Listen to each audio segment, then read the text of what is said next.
Je me suis intéressé j'ai commencé à m'intéresser et je me suis dit en bon français, mutualise, mais si demain j'arrête de verser des cotisations à l'assurance maladie, comment mon voisin va être couvert, etc. Et donc sur la RMC, vous aviez donné une réponse. Oui, oui, c'est un débat de fond, là. C'est vraiment une question très importante. Et effectivement, c'est celui, au fond, de ce qu'on appelle la solidarité, quoi. Alors évidemment, la solidarité, elle est mise à toutes les sauces dans les déclarations ministérielles, notamment. On vous dit solidarité, solidarité. La meilleure réponse a été apportée par Guy Bedos, qui n'est pas mon comique préféré, même s'il a du talent, et qui est certainement pas celui dont je partage les idées. Il a quand même fait, dans un sketch, une très très bonne réplique. Il disait « Enfin, un peu d'amour, un peu d'amitié, un peu de solidarité pour moi !» Il avait bien dit tout ce que tous ceux qui nous prêchent la solidarité pensent réellement. C'est pour eux la solidarité. Bon, cela dit, votre question est beaucoup plus profonde que cette plaisanterie, et qui n'en est pas une d'ailleurs, parce qu'en réalité, on cherche à nous intimider à travers le mot de solidarité qui ne veut strictement rien dire quand elle est pratiquée comme elle l'est actuellement. Parce que franchement, un pays où il y a 8 millions de pauvres, 15 millions de personnes qui sont à quelques euros près pour finir le mois, et où il y a 5 millions de chômeurs, c'est quand même pas un pays où on peut dire que la solidarité soit particulièrement présente. Mais enfin bon. Toujours est-il que la question que vous posez, c'est au fond celle de la viabilité de la sécurité sociale. Or, depuis le début, la sécurité sociale n'était pas structurellement viable. Elle l'a été simplement parce qu'il y a un rapport démographique et économique favorable. La sécurité sociale a mis du temps pour tuer l'économie française. La France s'est relevée, comme vous le savez, progressivement et assez rapidement de la guerre.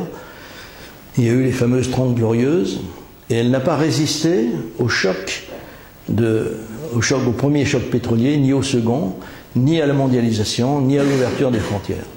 Donc la France a eu un système qui était non viable, mais qui l'est resté quand même parce que l'économie fonctionnait encore, et fonctionnait même plutôt bien. Une économie qui se reconstruit, c'est en général une économie qui marche plutôt bien, jusqu'au moment où les choses se gâtent. Donc, on a eu toute une série d'années où les choses paraissaient finalement ne pas se passer trop mal. Et depuis 1974, le système s'enfonce progressivement, la sécurité sociale détruit tout sur son passage, et par conséquent, elle détruit aussi la solidarité, puisque effectivement, tous ceux qui ont été trompés, tous les naufragés des régimes de retraite qui sont à venir ont été trompés odieusement. Moi, j'ai fait pendant très longtemps des émissions de radio, un peu comme Reagan faisait, à mon modeste niveau. Il faisait sur toute une série de chaînes associées aux États-Unis, ça se fait beaucoup, ça, les radios émettent et puis se reprennent les unes les autres. Et il l'expliquait, et c'est là qu'on a vu que Ronald Reagan pensait vraiment par lui-même, puisque j'ai lu toutes ces interventions qui ont été traduites en français, j'aurais pu les lire en anglais d'ailleurs, mais enfin, je n'avais pas le livre, et donc il pensait exactement, et tous les exemples qu'il donnait, c'était des exemples vécus, et il a fait ce qu'il avait dit. Et moi, j'ai fait aussi des émissions, donc j'ai souvent parlé des retraites. Et au début, quand je disais que le système de retraite allait s'écrouler, et qu'il n'était pas viable, je recevais, parce que la radio avait des messages, c'était interactif comme beaucoup de radios, je recevais des messages furibonds de gens qui disaient « Comment ? Je ne vous comprends pas, j'ai payé et j'ai le droit. » Alors, je leur disais très calmement « Écoutez, cher monsieur ou chère madame, premièrement, vous avez payé, c'est incontestable. Deuxièmement, vous avez le droit, c'est incontestable. Troisièmement, c'est moi qui vous pose une question. Qui va vous payer ? Parce que si vous croyez que la caisse de retraite qui n'a pas d'argent va vous payer, vous vous faites une illusion. Donc, c'est bien qu'il y a un problème, et c'est pour ça que je dis que le système n'est pas viable. Et finalement, au fil des mois, presque des années, parce que c'était long à faire comprendre aux gens, mais à force de dire et d'expliquer, on finit par arriver à quelques résultats. Les gens ont fini par se dire, ben oui, finalement, ce qu'il dit est vrai, notre système est en danger, le système de retraite. Et donc, ils ont découvert à ce moment-là que la solidarité qu'on leur a vendue, c'était une solidarité à crédit, d'une part, et d'autre part, une solidarité fictive. Puisque, que va-t-il se passer maintenant, quand demain, et quand je dis demain, c'est bien demain, quand les jeunes de plus en plus nombreux vont refuser de payer. Vous savez qu'en ce moment, il y a des mouvements, c'est pas le nôtre, hein, mais il y a un mouvement, par exemple, qui s'appelle les Tondus, on en a parlé, je crois, tout à l'heure. Les Tondus, eux, ils ont décidé de ne plus payer, ils ne veulent plus payer les charges patronales.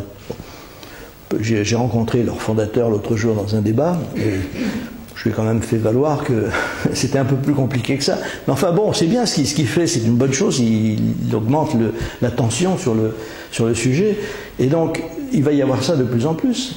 Le pouvoir a très peur de ce genre de choses-là. Ce qui fait tomber un pouvoir, c'est pas forcément les pics, c'est en général le refus de payer. Une fois que vous dites non, je ne vous payerai plus, ou je ne peux plus vous payer, le pouvoir s'effondre. Moi, j'ai écrit un livre qui s'appelle La Révolution des termites, que j'ai écrit en 86. C'est vous dire que j'avais déjà une certaine vision de ce qui allait se passer. Il a été publié un peu plus tard parce que les éditeurs me disaient, enfin, ce que vous racontez, ça ne peut pas arriver. Je racontais l'histoire d'un pays qui s'appelle la France, et où tous les bâtiments publics s'effondrent les uns après les autres en raison d'une mutation brutale des termites qui les occupent habituellement de façon sinon paisible, du moins relativement peu agressive. Et cette mutation fait qu'ils ont une puissance destructrice absolument extraordinaire. Je précise, on dit un termite, hein, et pas une.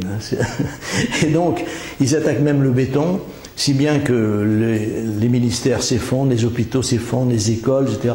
Il n'y a que les églises qui sont épargnées parce qu'il n'y a plus personne. Donc c'est pas la peine, les termites ne s'y sont pas. La voie Paris-Brest, la voie ferrée est détruite, etc. Si bien que les syndicats agricoles ne savent plus comment manifester, puisque de toute façon, il y a même plus aucun contact avec la capitale, enfin, etc. Et une des scènes, d'ailleurs le livre a été joué également au théâtre, enfin, des représentations qui n'ont pas pu être aussi nombreuses que le souhaitaient les organisateurs, parce qu'il y avait trop de comédiens à faire jouer. Enfin bref, une des scènes représente, se déroule au centre Pompidou. Et le président de la République s'y est réfugié parce qu'il n'y avait plus un seul bâtiment public qui soit debout, et le centre Pompidou avait été préservé en raison sans doute du caractère au fond assez bienveillant vis-à-vis du peuple de Georges Pompidou, même si le bâtiment qui porte son nom est quand même pas très joli, etc. Enfin bref, il avait été épargné par égard au président Pompidou. Et ça m'a amusé parce que j'ai reçu récemment son fils, Alain Pompidou, dans une émission de télévision. Et je lui ai rappelé ce souvenir, en disant, vous voyez, ça fait longtemps que je suis bien avec votre famille, etc. Bref, le président de la République est là, et il donne une interview à un type qui ressemble étrangement à Alain Duhamel, mais qui s'appelle Alain de Prunel dans la pièce, et dans le livre et dans la pièce. Et à un moment, le président de la République se lève et dit, venez de Prunel, regardez par la fenêtre, regardez le peuple, regardez comme tout est joyeux, regardez comme tout le monde rit, il se passe très bien de nous. Et c'est exactement c'était ce que je pensais profondément, et je le pense toujours, plus que jamais. Je pense que le peuple n'a besoin que d'une chose, d'être libéré de tout ce qui lui rend la vie impossible. Et donc, la solidarité, parce que je n'ai pas oublié votre question, la solidarité, c'est précisément celle qu'on exerce le plus naturellement possible, c'est-à-dire d'abord par la voie d'impôts raisonnables. Personne de sensé ne refuse de payer des impôts. Dans un pays, on sait bien qu'il y a des services publics qui doivent fonctionner, on sait bien qu'il y a un certain nombre de choses qui sont collectives, et non sans collectivisme, mais simplement qu'on doit faire ensemble. Mais quand ça atteint les niveaux que ça a atteint en France, ça n'est plus de la solidarité, c'est de l'esclavage. Or, la Constitution de la République française reprend dans son préambule la Déclaration des droits de l'homme, qui, parmi les droits essentiels de l'homme, cite la résistance à l'oppression. Nous avons le droit de résister à l'oppression, qu'elle soit fiscale, qu'elle soit sociale, qu'elle soit politique ou autre. Donc la solidarité, aujourd'hui, doit s'exercer non plus par la voie sociale, mais par la voie fiscale, et qu'elle ne soit pas abusive. Et je vous explique pourquoi. J'avais d'ailleurs commencé en partie mon propos tout à l'heure en parlant de l'Allemagne et des Pays-Bas, qui n'avaient pas voulu surtaxer les gens sur le plan social, parce que les systèmes sociaux européens, et surtout le système social français, sont construits sur une base qui est radicalement contraire à la nature même d'une assurance. Et ça, c'est la pression du Parti communiste qui a communisé totalement toute la société française, car les assurances, que vous soyez dans une caisse de retraite, que vous soyez à l'URSSAF ou que ce soit, on vous prélève, on vous demande des cotisations assises sur votre revenu et non pas sur votre risque.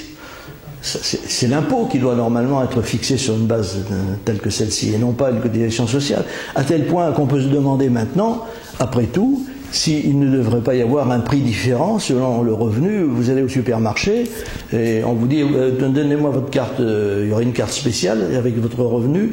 Alors voilà, vous avez acheté 1 kilo d'orange, alors ça n'est pas 6 €, pour vous ça va être 15. Pourquoi pas? De même que Francis Blanche avait monté, à l'époque où il faisait ses canulars, avait monté un canular célèbre où il téléphonait à un brave boucher en lui expliquant que désormais la viande, c'était indispensable pour la santé, il disait-il au boucher, vous êtes d'accord avec moi? Oui, oui, monsieur, oui, bien sûr. Eh bien écoutez, maintenant c'est bien, elle va être remboursée. Alors, c'est bien, ça, disait le boucher. Oui, disait Francis Blanche, mais vous allez quand même être obligé de faire des feuilles, il va y avoir des feuilles de remboursement. Ah, ça va encore faire des papiers. Ah, mais monsieur, il faut savoir ce qu'on veut, hein, il faut savoir si, est-ce que vous voulez être, qu'il y ait les gens remboursés? Oui, oui, ben, bien sûr, hein, je veux bien ça. Le malheureux boucher, il était tombé sur un tortionnaire. C'était hilarant, mais au fond, c'était pas si hilarant que ça. Mais c'est bien ce qu'on vit, hein, actuellement. Et donc, pourquoi? Alors, la solidarité, pour terminer sur le sujet, elle n'est certainement pas à faire par le biais de cotisations sociales. Si on en veut une, et on en veut une parce qu'il y a quand même des gens qui sont des accidentés de la vie, faisons-le par l'impôt. Et revenons aussi à ce que disait le général de Gaulle, qui d'ailleurs n'a pas mis à exécution sa propre conception. C'est son fils qui me l'a dit, et je crois qu'il l'a même écrit, l'amiral de Gaulle. Donc, le général de Gaulle disait à son fils, tu sais, la sécurité sociale, qui lui a été imposée par le Parti communiste en 1945, pour les raisons que j'ai indiquées tout à l'heure, la sécurité sociale, au fond, c'est bon pour 1 million de pauvres types. Il avait raison. Seulement, le problème, c'est qu'elle s'est développée et que maintenant, nous sommes tous 65 millions de pauvres types, parce que nous sommes tous sous la dépendance de ce système. Donc, faisons de la solidarité, faisons-la de manière raisonnable, faisons-la surtout de la manière ouverte. Parce qu'actuellement, dans le maquis des subventions qu'on décerne urbi et torbi, personne ne peut retrouver ce qui est donné, ce qui n'est pas donné, ce qui est repris. On vient de décider de donner le RSA aux jeunes de moins de 25 ans, qui n'y avaient pas droit jusqu'à présent. Demain, qu'est-ce qu'on va donner à qui? Avec quel argent? On n'a plus d'argent. Enfin bref, c'est un système qui est complètement fou. Et moi, si j'ai une conférence à faire uniquement sur la solidarité, la première chose que je dirais, c'est qu'elle doit se faire sur une base de clarté. Il n'y a pas de solidarité si vous ne savez pas qui donne et qui donne à qui.